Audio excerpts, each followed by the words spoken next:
right, Newsa-Cast listeners. Here's that throwback clip. This year we're going with all the way back to 1997. That was a good year, Joe, right? Tosh, that might have been, at least from maybe not quite from a lineup standpoint, but from an all-time fun personal time. 97 was tough to beat with Bobby Hall, Lynn Swann, Right. Pat Richter. We won't get into it on this show, but let's just say we had some fun that night. Absolutely. We learned what old-time hockey was about. We definitely did. We definitely did. But that's not why we're here. Lynn Swann is our throwback. And Howard Cosell, described him as maybe the most perfect wide receiver of his time. And if anybody remembered Howard Cosell, you certainly have to be a little bit older to remember him. He didn't hand out compliments,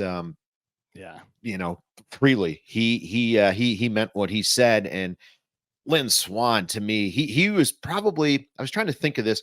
I think, Tash, he was probably the first real wide receiver that I remember. Like when you think of a long, lean wide receiver that's graceful on the field, Lynn Swann's like that first guy that kind of remember, at least in my childhood. Yeah, and I remember him being graceful, being acrobatic, just a body control alone he was that type of receiver. He wasn't the strong, burly. He was graceful out there. Yeah.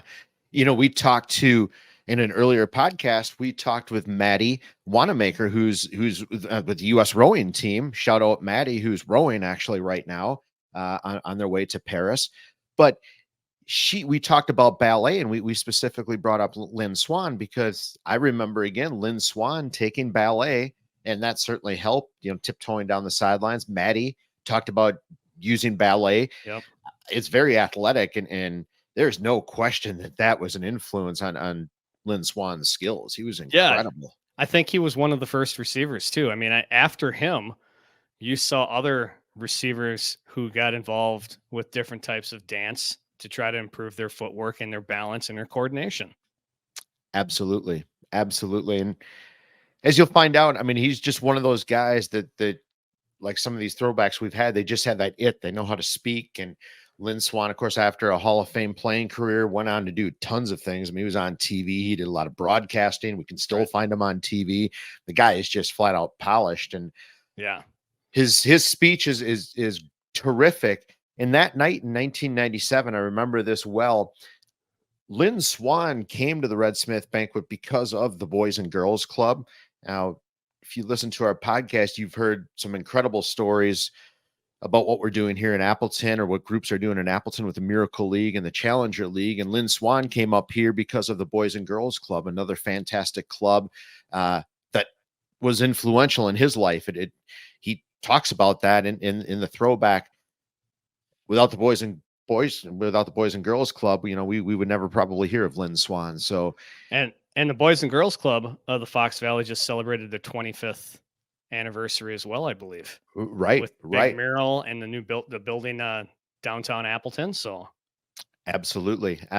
So, just like we said with the other groups, the Miracle League and the Challenger League, Boys and Girls Club, they definitely need volunteers as well. But in the meantime, Tash, let's have a little fun and go back to 1997 and listen to Lynn Swann. Yeah, and if you enjoy this, remember this is just a clip. You can always catch the full interview on our YouTube channel. Go to that, and you'll see the full Lynn Swann video and of his amazing speech that night. So go check that on YouTube. Subscribe so you can see all of our throwbacks every single week. Yeah, check out our channel because we have Bill Walton, Leroy Butler, Goose Gossage. We have tons of really cool people that have graced the Red Smith Banquet. So check that out. And like Tosh said, please like, subscribe, share. I've got the distinct honor of introducing our speaker for this evening. What happens to the youngest of three boys whose name is Lynn when his mother enrolls him in dance school as an 8-year-old child? What will people say? Maybe the most perfect wide receiver of his time, Howard Cosell. Well, if your name is Lynn Swann, then you become an artist in the world of football. Lynn Swann, while in high school, was an All-American in football, California State long jump champion, and still dancing. He accepted a scholarship to the University of Southern California, played football on 2 Rose Bowl teams, was part of the national championship team in '72, team captain and MVP in '73, an All-American drafted in the first round by the Pittsburgh Steelers, graduated with a degree in public relations, USC School of Journalism, and was still dancing. Lynn Swann, for 9 years, was a vital player with the Steelers as they won 4 Super Bowls. Swann was named to the All-Rookie team in '74, All-Pro '75, MVP of Super Bowl X in '76, and was selected NFL Man of the Year in '81. Lynn Swann began his broadcasting career in '76 while still active with the Pittsburgh Steelers. When he retired in '83, Lynn Swann began his career full-time with ABC Sports, which continues through today. Swann has broadcast a variety of events as a host, reporter, and analyst. Away from work, Lynn Swann is an active community volunteer. He's on several board of directors and is a spokesperson for several national organizations. Lynn Swann has provided over 80 scholarships to the Pittsburgh Ballet Theater School for children between the ages of 10 and 18. Since 1980, he's been the national spokesperson for Big Brothers, Big Sisters of America. He now serves on their national board of directors and was president of the national board from '93 to '95. In his free time, Swann enjoys a variety of sports, reading, and collecting fine wines. I guess dancing isn't such a bad beginning. This day in 1979, Super Bowl XIII, Terry Bradshaw threw the winning TD to Lynn Swann. 35-31, they won. Gives me great pleasure, and please welcome Lynn Swann.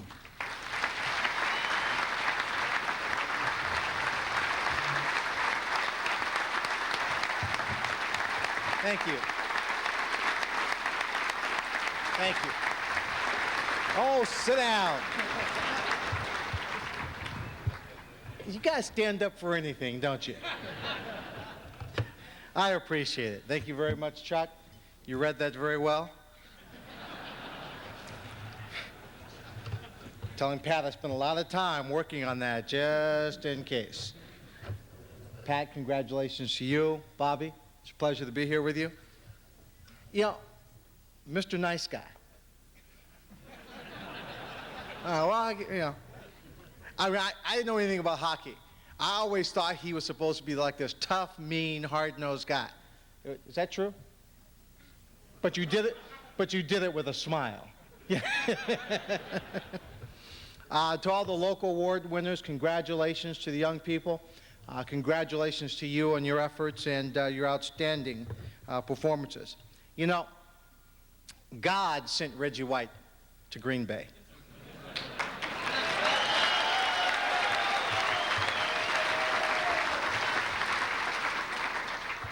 Having to come through Chicago to get here, I understand why. I guess his son sent me. It just took so long sitting on the runway. You know, I walked around earlier, and I just wanted to get a layout of the room, you know, 1,700 plus people, and everybody can't get in there. I wondered who is sitting, like, right there, because right there is right behind that post, and whoever's waving, I'm not talking to you because I can see you. You know, there are a couple of people. I went back there, Wally and Kay. Wally and Kay, would you stand up? Come on, Wally, Kay. Why don't you come on up here? Come on, Wally, Kay, come on up here. Now, and don't take all day, okay? I want you to hurry up, go around the side. I want you to come up here for just a second. Got something very special for you. Now, you know, there's another room on the other side, a little auxiliary room. People have been there for years. They've been there for years. They've never left. They're just waiting, hoping to get bumped up to the big room here. And it hasn't happened. Hey, how you doing? You doing? There's one guy over there who's been there for 6 years. I don't know how that works. Did he tick you off? Does anybody here know Tim Hughes? You know Tim? Are you the reason why he's over there? Look, you're in the front row. Hey, Tim, I want you to come over here, Tim. Come on over here for a second, too. I know you can see me and hear me, so I want you to come over here. Come on, Wally and Kay. Come on up here. I want you to come right up here. Take the big step. No, you're fine. Now, I went back there, and they're sitting directly behind that post. They can't see anything except for that screen on the side, right? Okay? I don't want you to say anything. This is not your 15 minutes of fame. All right? I'm only kidding. I have something for you. This is...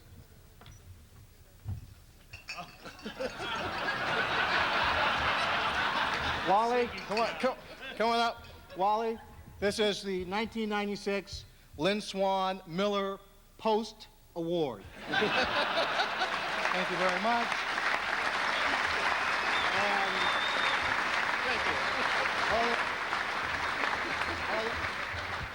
And these lovely flowers. Okay. The 1997 Lynn Swann Smell the Flowers Award. Thank you very much.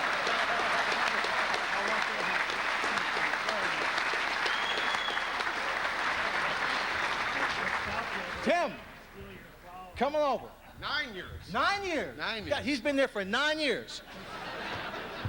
You know what the wingman is? When do we eat? Do you know what the...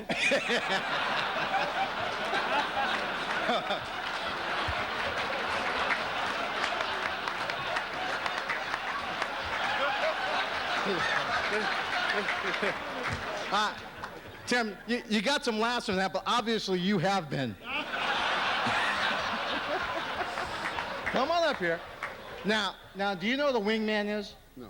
You know when you're flying formation, there's one guy who's out in the lead. He gets all the credit. He's like the head guy, you know. That's me. And the wingman's on the side, kind of like to protect his flank. Okay. That room over there, you like wingmen over there. Okay.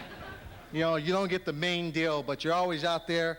So I am giving you the Lynn Swann 1997 Wingman Award for having been there the longest time, 9 years. We hope that you get to the big room, but would you stand up, please? Would you stand up? This is a man that says he's the reason why you can't get to the big room. Talk to him. Thanks, man.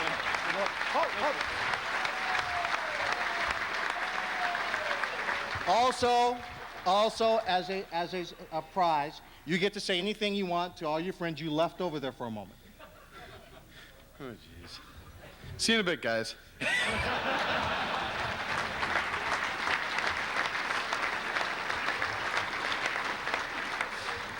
Thank you. You know, I did also get a chance to meet the mayor of Appleton. Yeah, he was back. There's more than one mayor? There's more than one mayor? There's more than one mayor. Oh. I'll explain later. The Mormon political structure of the great U.S. Where's Mr. Mayor? Would you stand up? He was sitting in the back. There he is, folks. He's only been the mayor for a little while.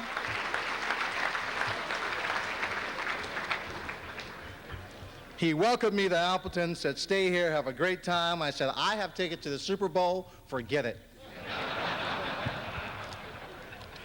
Oh, wait, besides, what are 1,800 people still doing here? How come you guys aren't all like in New Orleans or something? How many people are leaving, going to New Orleans? Yeah, well, I want you to know that I fully support the Green Bay Packers on their trip down to New Orleans. Fully support you. That's because Mike Holmgren is a Trojan. Went to USC. Do you know much about Mike's background? Do you know he never played at USC? Highly rated quarterback out of California. Never played at USC. John McKay just recruited him so he would not be a quarterback to throw the ball against the Trojans. It's true. Got him down there and said, you know, kid, you're a fine quarterback. You can throw the football. This is USC. We run the football. Thank you very much. Sit down right there. Mike Holmgren still got drafted, I think, in the 4th or 5th round and didn't have a great career. He got rusty sitting there, but his mind was working on overtime. And I think you're seeing the results of that. You know, when you're a young kid and you're involved in all the programs that this program supports, you receive a lot of benefits you don't even realize you're going to receive. You're just enjoying it at the moment. So that the fact that you raise money for the youth programs is immensely important. You know, as Chuck said, I've worked with Big Brothers and Big Sisters for many, many years, and they contacted me and asked me if I would come speak at this dinner. And they had contacted me years in the past, and I had not been able to get here, but the work you do is absolutely tremendous. I mean, there is no one way or one vehicle for children to have an experience, to realize their dreams. So we all need to work on the variety of resources we have and the variety of events. I mean, I played Pop Warner football for 2 years, and I couldn't play football. That's right. I was a lousy football player. The only reason why I played is because my older brother, Calvin, older by a year, joined the football team, and my mother told me that I could not join the team. So I snuck out and joined the team anyway. That's right. Youngest of 3 boys. Mother always wanted a daughter.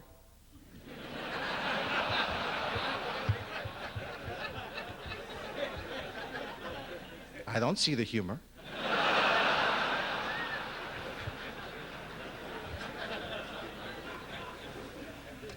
Born in a little town called Alcoa, Tennessee, where they make aluminum. Mom went to the hospital. Oldest brother's name, Brian Jeffrey Swann.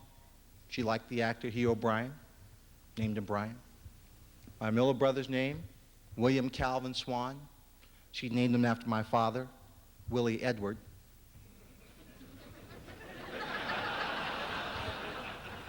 That's what she told us. I guess they gave them good drugs in those days, too. And then here comes number 3.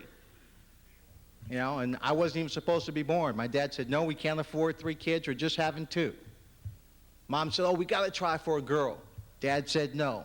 Mom said yes. Dad said no. Mom said, have a scotch. Dad said...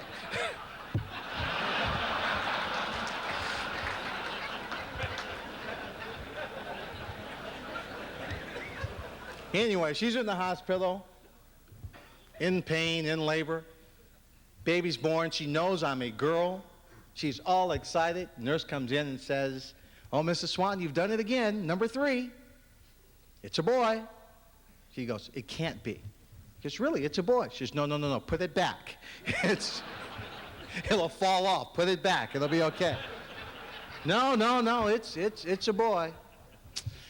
So she sat there, she didn't know what to do. She said, well, what the heck? He won't know for at least 5 or 6 years. We'll just name him Lynn, put him in a dress. My mother carried around with her a picture of me on a pink tricycle in a pink dress for 5 years. You know? You can't tell. Kids walking around, pink dress on, head full of hair. Oh, that's a cute little girl. What's her name? Lynn. So here I am playing Pop Warner football. I can't even make the team. I mean, I'm really not that good. They gave me the last uniform. I couldn't do anything. You know, they put me on as a defensive back. I couldn't stop anybody. I ran back some punts. You know, I was just there because my older brother was a big guy. He even came back the second year, and they made me a starting wide receiver. So I'd gone from nothing to a starting wide receiver. But we didn't throw the football. I learned how to block. Oh, we threw it one time. Jumped up, caught a pass. Defensive back caught it at the same time. I was so afraid he was going to take it away. I let go of the football. I grabbed him. I tackled him. Ran over to the side, and the coach says, why'd you do that? I said, because he was bigger than me. He says, don't you know if you hang on to the football, it's yours? I said, nope.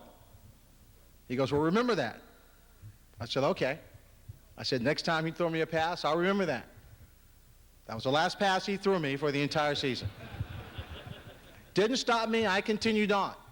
Continued on taking my dance lessons because my mother said, my Lynn is going to dance. Play the piano, take home ec.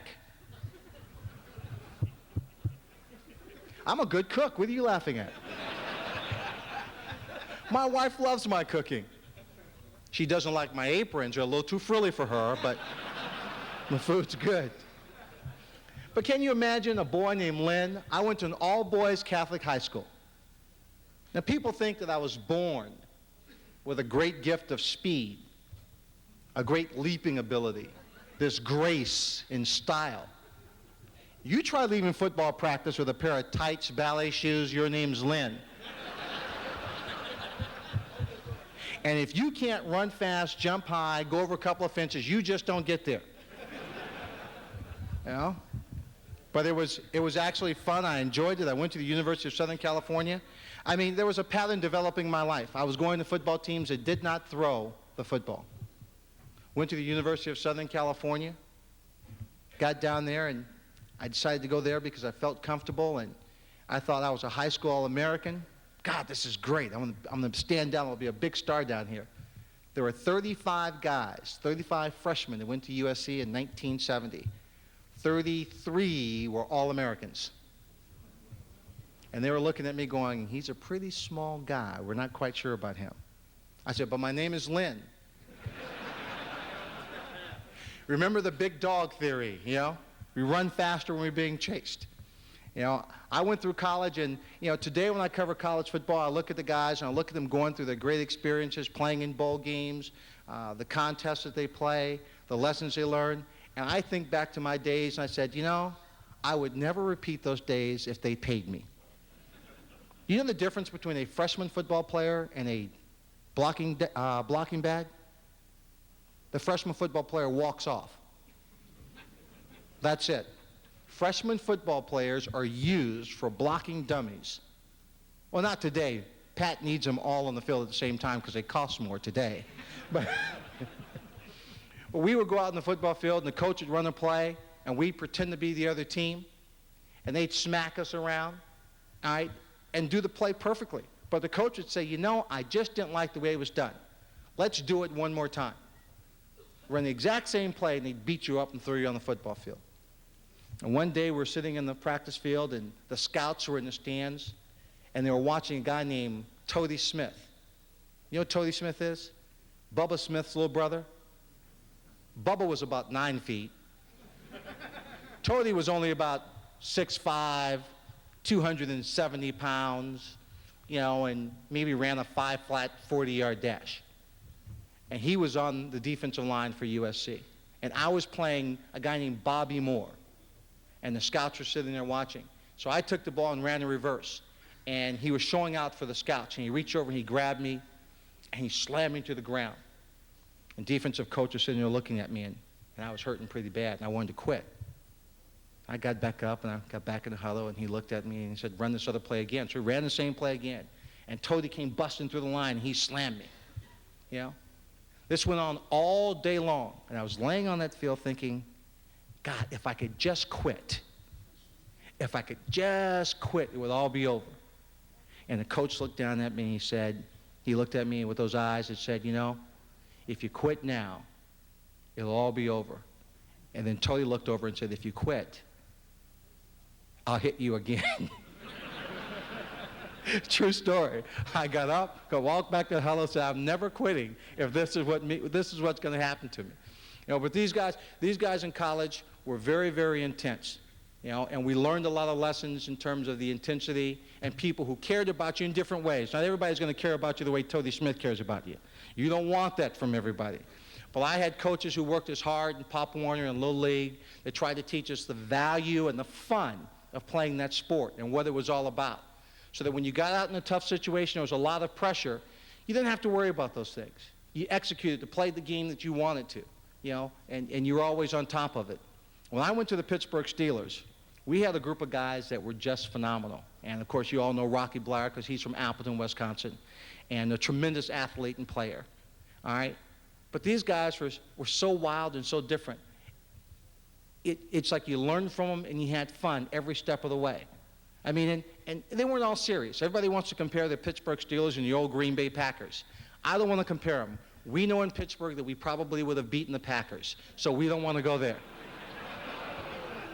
Yeah, but I'm old. I don't have to prove it, so it's okay to say those things. You know? But we had a bunch of guys that relished the game and had fun. I think the way the Packers relish the game and have fun today, the way the players jump in the stands, the way they work hard for the game, the way they appreciate all of your efforts. I mean, for 40 years in Pittsburgh, they never had a championship until 1974 when the Steelers won. And those guys like Joe Green and L.C. Greenwood and Rocky and Franco. And it wasn't that they had the most talent in the world, but they worked pretty hard and enjoyed what they did. Now, if Rocky were sitting right here, I'd say the same thing about Rocky. Rocky is the only back in the National Football League ever to gain 1,000 yards and never have a move. Dead serious. You give Rocky the ball, straight down the field. Never had a move. I listened to Rocky speak one time. He got up and he said, he had a glass of scotch in one hand and a cigar in the other. And he said, great athletes don't drink and they don't smoke.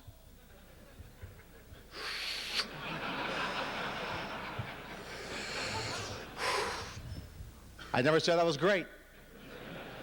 But I got a hell of a team, and I have 4 Super Bowl rings, and that's all that counts.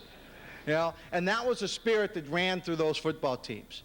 I mean, we had fun. We were in the huddle one time, and I don't want you look at football today, and the guys are making things so complicated.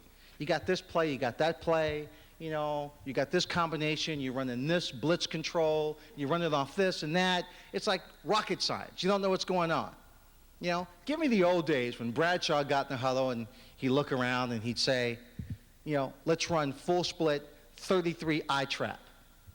And you break the huddle and you run it and you pick up 9 yards. And you get back in the meeting and Chuck would look at the film and he'd run it back and forth and he'd say, Terry, what was that play? And after seeing it 10 times, Terry would say, would you run it back one more time, Chuck?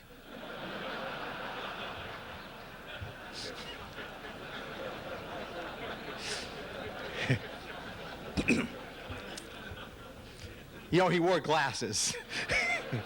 So would you run it one more time? He said, sure. So he ran it forwards and backwards. And, you know, you can look at the formation and figure it all out. And Terry's looking at it. He's going full right split, 32, 3-back, 2-hole, I-trap blocking. Yeah, that's right. Full right split, 32 I-trap. Chuck would stop and turn on the lights and say, Terry, we don't have that play. He'd look at him and go, damn, Chuck, we got 9 yards. You ought to keep it in. And how brilliant were the other 10 guys in the huddle? Terry calls a play we don't have. We line up and we run it. It's not that complicated. That's why we know with 10 coaching changes in the National Football League, a guy like Dick Vermeil can come out of the booth after 16 years, get over $1 million a year, and bring St. Louis a winner.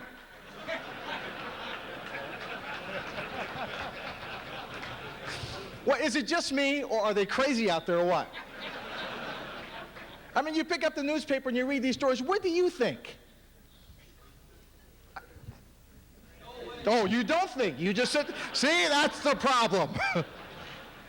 No, it's amazing. I mean, I'm sitting and looking and I'm trying to figure out what's going to happen with football for the next 10 years. I'm going to become a head coach. I am going to become a head coach. When Mike Holmgren retires and Reggie, what? You don't want him to retire, do you? No. Reggie White will probably move here and become the next head coach of Green Bay. No? Reggie told me he was going to move to Green Bay. Said he's going to live there full time. Said, you people are the nicest people in the world.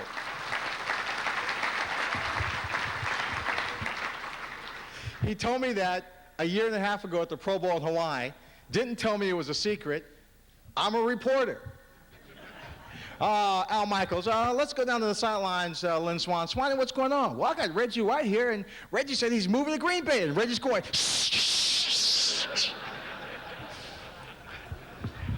tell me anything. It's on national TV. I love it. You know, my mother didn't know anything about football when I was a kid playing football. She didn't want me to play. She protected me. I played against my brother in high school. We had wars and battles. I'm sitting in Pittsburgh one day.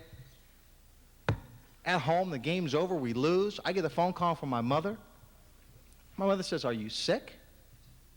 I said, what do you mean? She said, "You're not feeling well. Do you have a flu? You have a broken back or ribs or something?" I said, "No, what's wrong?" I said, "You dropped that pass today." Now, I've never dropped a pass in my entire life. I said, "What are you talking about?" She said, "Well, you know, you dropped that pass in the third quarter. It was 3rd and 8, and you came across the middle." I said, "Mom, I don't know what you're talking about. What do you mean drop pass?" She said, "Look, son, it was a split formation. The zone defense rotated up strong side. The linebackers blitz. The safety fake coming in, came back. You ran the post in. You ran it a little shallow. Terry threw it high where he normally throws it. You dropped it." I said, "Mom, that was 10, 11 feet in the air. I jumped up and it grazed my fingertips." She goes, "So, son, if you can touch it, you should catch it." I love my mother. She supported us 100% of the time, except for when she didn't want me to go out and play Pop Warner football. But that's okay. She got over it. She came to all the games. Matter of fact, when I was playing the San Diego Chargers, my mother was in the stands, handing out pictures of me, wanting everyone to know that I was her son, signing them, Lynn Swann's mother. I'm proud of my mother, too. She's a wonderful lady. She raised us well. But I just like to tell you that it's an honor for me to be here. I'm glad you invited me out so I could come to Appleton, Wisconsin. I have truly heard remarkable things about your town and the effort you make for the people in the community here. And so it's a pleasure for me to be here. You know, it's always important, not so much, you know, that you win, that you have the greatest successes, but that you participate, that you have a chance to try, that you have a chance to gain some tools to realize your dreams and to make some things happen. You know, everybody is not going to be a star. Everybody's not going to be a hero. But everybody should have the chance to participate and know what it's like to be on the team, to test themselves. And when you give young people that challenge, you can only realize great things for them, for yourselves, and for your community. So I appreciate all the effort and all the things you do on behalf of your community. Thank you very much. And by the way, I will be signing autographs at the silent auction back there for Big Brothers and Big Sisters. It's only $3,000 an autograph. Come on back. Thank you.